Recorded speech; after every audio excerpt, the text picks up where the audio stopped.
I have 3 sisters, and I met them last summer at camp. Now, hold on. Before you go down that reality TV-like rabbit hole, let me explain. It was my first time at camp, and I was placed into a sister group with 3 girls from my cabin and a camp counselor, who was our big sister. Do you get it now? My sisters' names are Hannah, Jessica, and Lexi. Our big sister is Leslie. We were together all the time at camp. We slept near each other, we did nightly activities together, and we had sister group time together every day. My sisters became my support group, some of my closest friends, and some of them are even watching right now on the live cam. So, hey guys.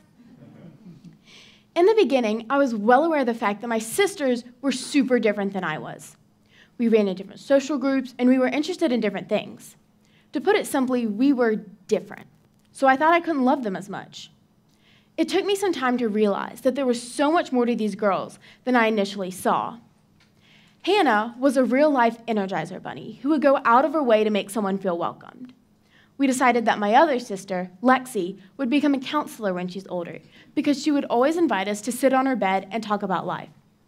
Jessica was a little shy at first, but she also had this bright, funny side, like when she invited 13 girls to pile onto her top bunk. For the rest of the session, Lexi complained about the mysterious crack that had appeared in the bottom of Jessica's bunk. The more time I spent with my sisters, the more I began to see each one of them as a beautiful individual and not just a social label. Even though Hannah is extremely outgoing and I'm more introverted, or even though Lexi's a volleyball girl and I'm a runner, or even though Jessica loves Marvel and I've seen a total of 1 Marvel movie ever. I know. These girls became some of my closest friends. My sister group taught me that different is not bad.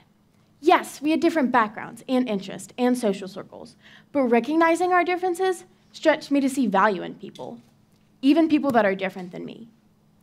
My sister group taught me that there is always something valuable in a person. You just have to take the time to recognize it. One of the reasons I was able to recognize this value in my sisters was individual affirmation. During each sister group time, we would encourage each sister for her positive characteristics and then give her a specifically colored bead, which is why we called this time beading at camp. The purpose of this time was to encourage each other and learn how to recognize value in other people. On the last full day of camp, we had our final beading where we strung all of our beads onto a bracelet. I remember all of my sisters and Leslie piling into her bottom corner bunk, decorated with a fuzzy handmade LSU blanket. Hannah had the brilliant idea of hanging my sheets over the side of the top bunk, completely shielding us from the rest of the cabin. I remember getting so tickled with my sisters as we cracked inside jokes in the dark and revisited memories from the past 3 weeks. Over those 3 weeks, the girls that I had judged at first had become some of my closest friends, my sisters. They had reached out to me when it was my first time at camp. They had taken the time to know me for who I am, as a person with my own personality and hobbies and inside jokes. They had found value in me. As a result, I started to do the same towards them. I hadn't realized the growth that had taken place in those 3 short weeks until later, but by taking the time to understand my sisters for who they are, they had taken my judgment and turned it into compassion. They had taken a relationship that I would not have expected to cherish and made me cherish it with all my heart. They taught me empathy. The formal definition of empathy is the ability to relate to or understand the feelings of another.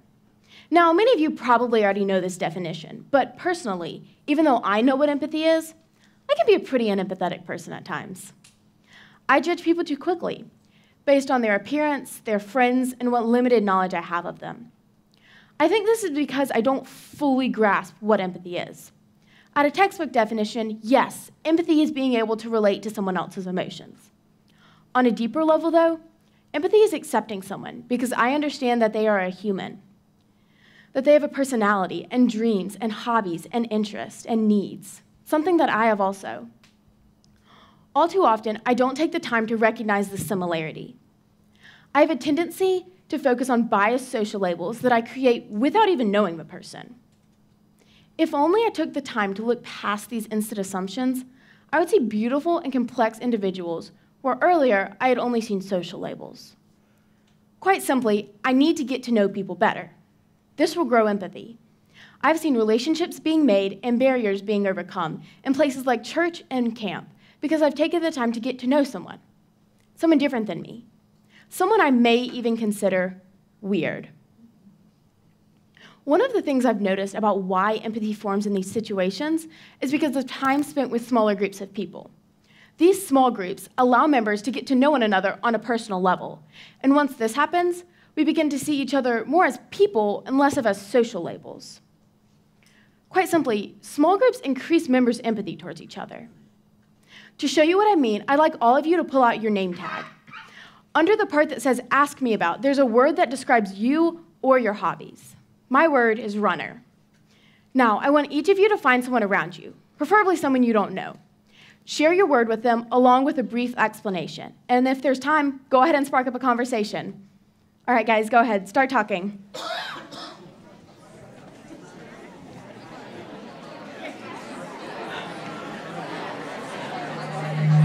Oh. Hey, what's your word? Why do you have Mr. Connor on your name tag?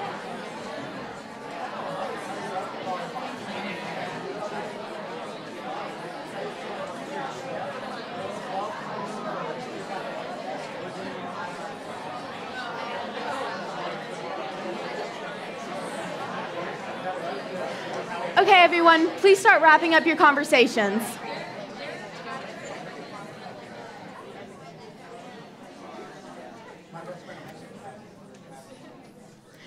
You may not have noticed, but when you were talking with your partner, you were actually engaged in a type of small group. At first, did you notice yourself having any instant assumptions about their word alone? If you did you start to learn more about them than just their word once you started talking? This is the way that small groups work. Hopefully, you will be able to see your partner as a person instead of just the gamer or straight-A student or cheerleader or whatever their word was. Just imagine if you were able to spend a lot more time with this person. Camp was the first time I had experienced how small groups can allow empathy to grow. Coming back to school, though, there was an almost visible difference. Though I was still on a bit of a camp high, I remember walking back into the junior high and feeling an iron hand grip my gut. Have you ever been there? The hallways had recently been repainted, giving them a brighter, happier feel. Still, I remember feeling terrified of walking down those hallways, of feeling tiny among the swarms of 1,000+ students. Have you ever felt that? I was not ready for the social anxiety, the fear that people were judging me, and the constant obsession with looking perfect. Have you ever experienced that? I had experienced none of these when I was at camp. At camp, I wasn't the smart kid, the quiet kid, the diabetic, or whatever else people thought of me. I was Molly. Just Molly. My sisters had reached out to me and taken the time to know me for who I am. They had found value in me. We are very blessed to be in a great school system, but just like everywhere else, we don't take enough time to reach out to the people around us. We don't take the time to get to know a person and look past social labels to find value in them. We don't have enough empathy.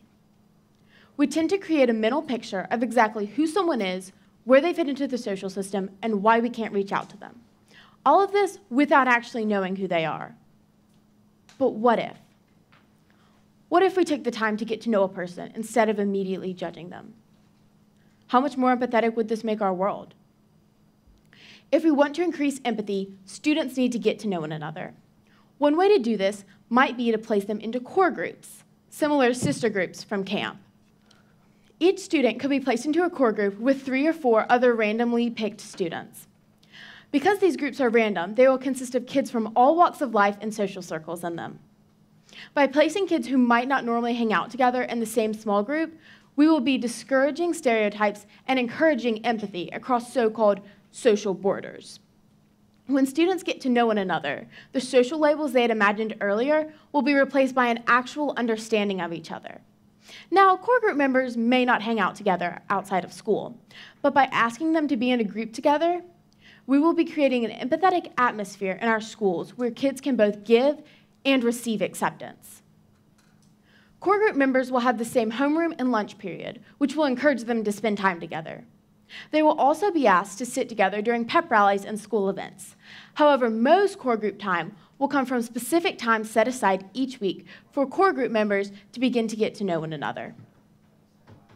The purpose of core groups is to help kids see past social borders. We cross social borders when we reach out to a new person, when we get to know someone we wouldn't normally hang out with, when we find value in the differences of others. Each of these increases empathy.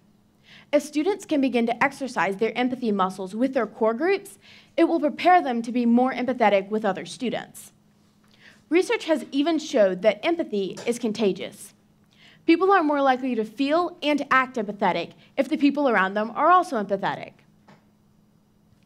The key to fixing a world where we are so quick to judge people without even knowing them is to get to know people. Reach out. Take the time to get to know a person for who they are. Find the value in them. The more we do this, the more empathetic and accepting we become. Just imagine if we could imprint this into kids now, the kids that will grow up and lead our world one day. How much more empathetic would our world be? How many more people would find their own siblings in places they didn't think possible? Thank you.